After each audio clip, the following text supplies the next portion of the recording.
ficou evidenciado que Bolsonaro levou a cúpula do Exército, né? E aí macula, sim, a farda do Exército Brasileiro, as Forças Armadas, no caso, para essas tramóias aí. Como é que o cara, dia para noite, aí movimenta 3,5 milhões, passa para Mauro Cid, aí Mauro Cid, não, só tem isso, só tem aquilo.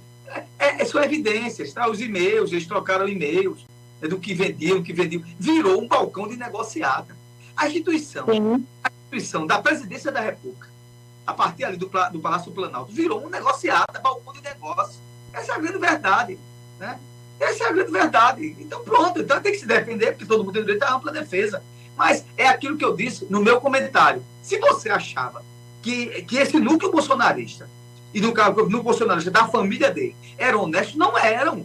O Bolsonaro também não é. Antigamente dizia, mas é os filhos dele, mas o Bolsonaro não se envolve com essas coisas, não. Claro, você está muito enganado. Era tudo orientado por ele mesmo. As evidências estão aí, não sou eu que estou falando, não sou a Polícia Federal, não. Aparecem os e-mails, aparecem as conversas todinhas. O cara vivia com o celular do Bolsonaro 24 horas. Então, contra as evidências, não há contra-argumento. Tem evidências e fatos. Ó, você foi pego. Aquela falada, o batom está na cueca, vai fazer o que agora? Vai tentar agora, né, amenizar, até desculpa, pelo menos. Ó, fiz, errei, pô, acabou.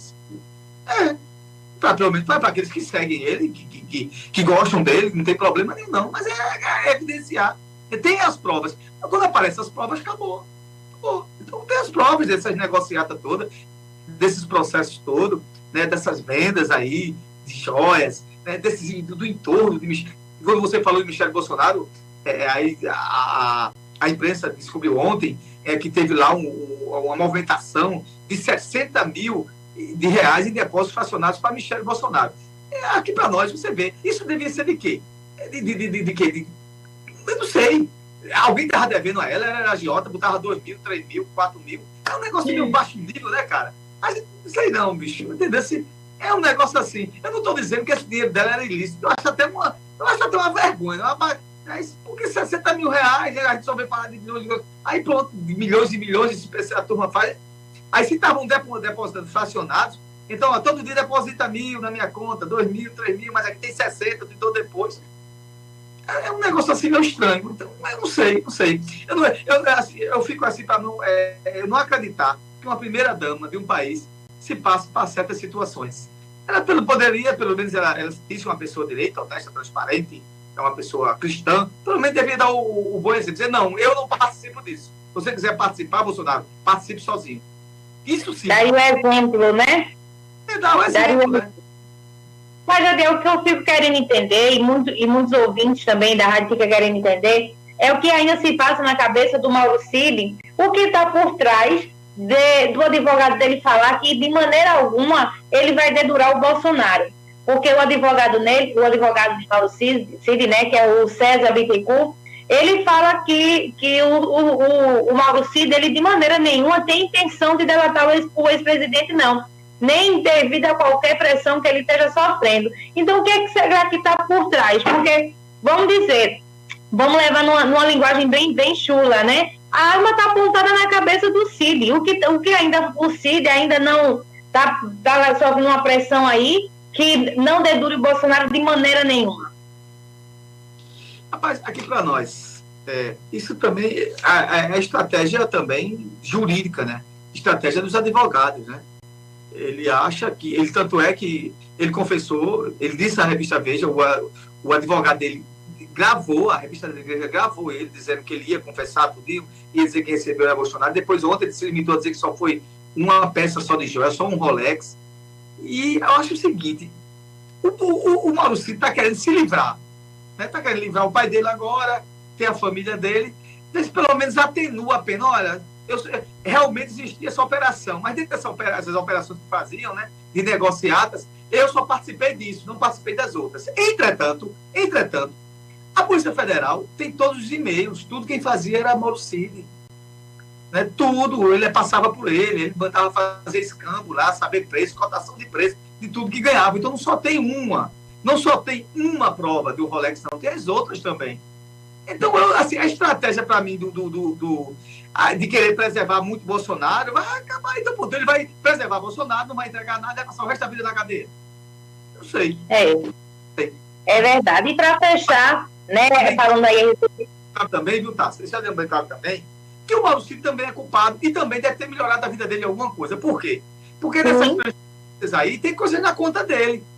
E se ele disser que não passou para alguém e vai passar em dinheiro vivo, ele chegou no banco, transferiu 200, 360 mil dólares, 200 mil reais, 300 mil reais e passou para Bolsonaro, então na hora que vai aparecer, né, a quebra fiscal, né, das contas, das transações correntes dele, né, das contas corretas do Mauro Cid, deve aparecer saques de alguma coisa, ou se esses valores caíram na conta dele, porque se caiu na conta dele, aqui para nós, ele vai virar um burro e até desagradável chamar que ele é burro, porque o burro não merece isso, porque o burro é um cara inteligente.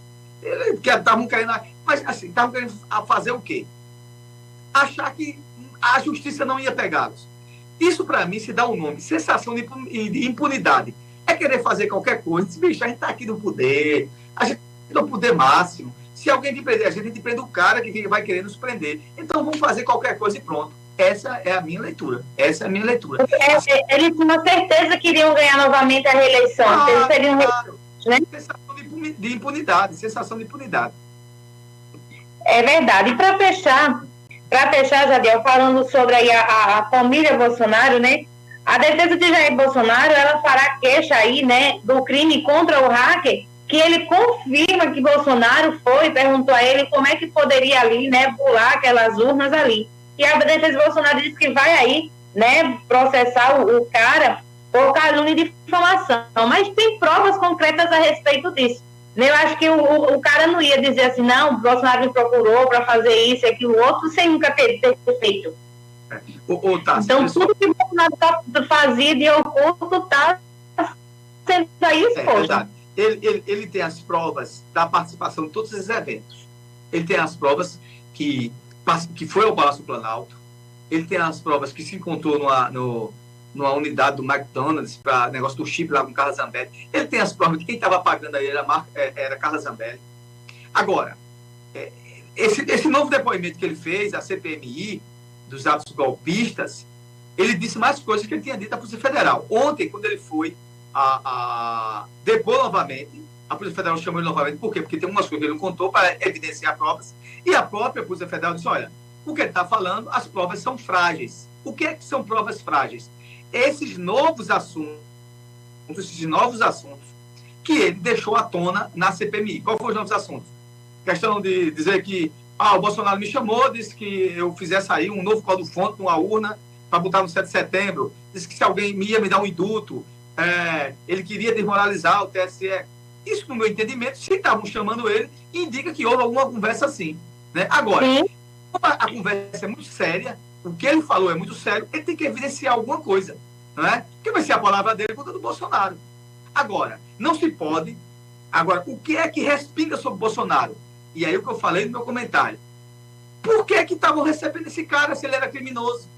Por que ele transitou no Palácio do Planalto? Por que ele transitou no PL, lá no Partido Liberal, com o Valdemar Costa Neto? E por que ele transitou no Ministério da Defesa? Então, alguma coisa estava acontecendo. Então, através disso aí, evidencia-se, sim, que havia, sim, alguma coisa que estavam querendo tirar dele e ele não conseguiu dar. Essa é a grande verdade. Essa é a grande verdade. Né?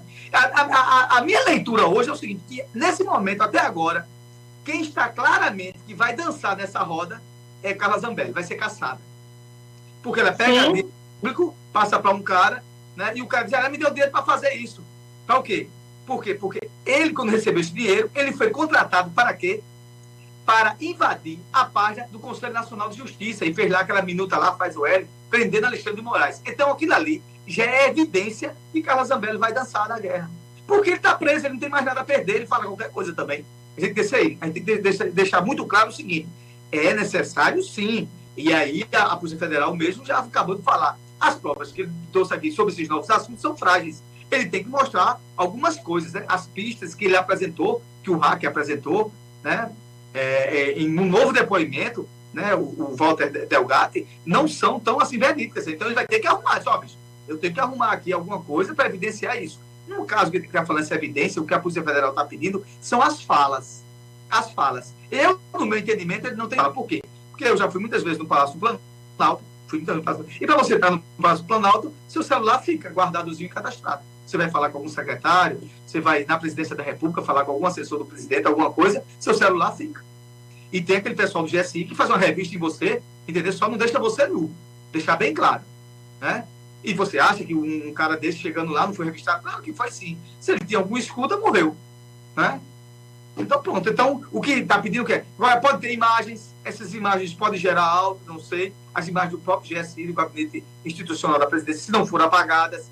Agora, tem as fotos dele lá com o Bolsonaro, tem um registro da agenda lá, da agenda do presidente, que esse cara teve lá, ele foi recebido lá parece que até por trás lá, que tem um sótão lá do Palácio do Planalto, ele foi recebido por trás, né, do Palácio do Planalto, lá atrás, e tem as evidências que ele foi no PN, todo mundo disse que ele foi, e outra coisa, o que é que eu falei e vou repetir de novo, o próprio filho do Bolsonaro disse, de fato, ele esteve com meu pai para a gente discutir lá uma forma, um jeito de tornar as urnas mais secretas. Então, olha aí, o próprio filho admite, porque não tinha como omitir, porque estava lá registrado, e tinha as fotos dele lá com o Bolsonaro. Aí a minha grande pergunta, volta de novo, o que é que vocês estavam fazendo com um criminoso? A oposição vai na CPMI e diz, você é um criminoso, sim, é um criminoso, vocês estavam fazendo o que com ele? É essa a pergunta. É a pergunta que não quer calar.